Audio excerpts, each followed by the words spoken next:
সুলাইমান আলাইহিস সালামের যুগ থেকে জাদুবিদ্যার চর্চা চলে আসছে। কিছু মানুষ এই যে জাদুবিদ্যার চর্চা করছে কিনা, তারপরে বিয়ে হচ্ছে না, তাবিজ করতেছে, তাবিজ করলে বিয়ে হবে, শিরক হয়ে গেল। আবার একজন একজনকে ভালোবাসে, অবৈধ ভালোবাসা, বৈধটা না অবৈধটা। এখন তার আবার বিয়ে ঠিক হয়েছে এক জায়গায়, এই বিয়ে সে ভাঙাবে, কবিরাজের কাছে গিয়ে বিয়ে ভাঙানি করতেছে, চালাচালি করতেছে, নকশা আঁকতেছে, করে না? স্বামী স্ত্রীর কথা শোনে না, স্ত্রী চলে গেছে কবিরাজের কাছে, গিয়ে বলছে আমার স্বামী আমার কথা শোনে না, তাবিজ করবো, তাবিজ দেয়। স্বামী ঘুমায়, বালিশের নিচে দেখে তাবিজ। আছেন এরকম কুফরি কালাম? সবই সে। কেউ জাদুবিদ্যার চর্চা করতেছে মানুষের। এবং বিশ্বাস করেন, আমি একটা নিউজ দিই আপনাদেরকে, এখন বিশ্বের একটা অংশের মানুষ সত্যি সত্যি ব্ল্যাক ম্যাজিক বা কালো জাদু করে। ব্ল্যাক ম্যাজিক বা কালো জাদুর চর্চা হচ্ছে, আবার নতুন করে বিশ্বে কালো জাদুর চর্চা হচ্ছে। তো খেয়াল রাখতে হবে এগুলো থেকে বাঁচার জন্য কি করবো? বাঁচার জন্য প্রতিদিন 5 ওয়াক্ত নামাজ, পবিত্র অবস্থায় থাকার চেষ্টা করা, সকাল সন্ধ্যার মাসনুন দোয়া কালামগুলো পড়বেন হিজনুল মুসলিম বই থেকে। আর এই যে আপনার কোরআন তেলাওয়াত, ডেইলি একটু করে কোরআন তেলাওয়াত করলে ইনশাআল্লাহ এই ধরনের চোখ লাগা, বদনজর, জাদুটোনা সবকিছু পরাজিত হয়ে যাবে ইনশাআল্লাহ। বহু মানুষ জিনের উপাসনা শুরু করেছে। হ্যাঁ, জিন দাবি করছে, জিনকে দিয়ে কাজ করাচ্ছে। এগুলো তো সায়েন্স বিশ্বাস করে না, করে? জিন জাতির অস্তিত্ব আছে কি নাই? ওমা খালাকতুল জিন্না ওয়াল ইনসা, আল্লাহ পাক বলেন ওমা খালাকতুল জিন্না ওয়াল ইনসা, আমি জিন আর মানুষকে সৃষ্টি করেছি কি জন্য? ইল্লা লিয়াবুদুন, আমার ইবাদত করার জন্য।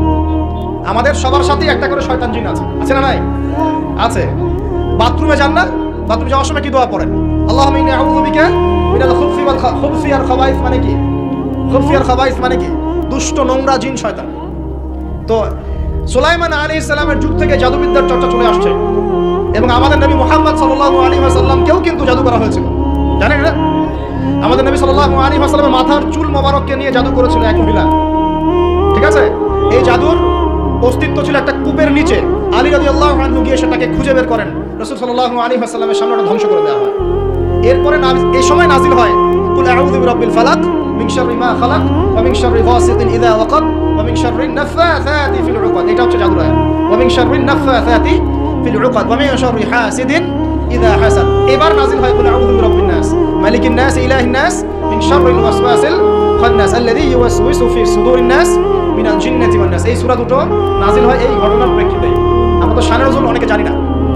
তো এগুলো এখন শিরকি আকীদা আমাদের সমাজে চলছে। আবার একটা কি, কথার মধ্যে শিরক চলছে। কথা আমরা বলছি আমরাই সমস্ত ক্ষমতার অধিকারী, বলছি কি না? এরকম কথা শোনা যায় না?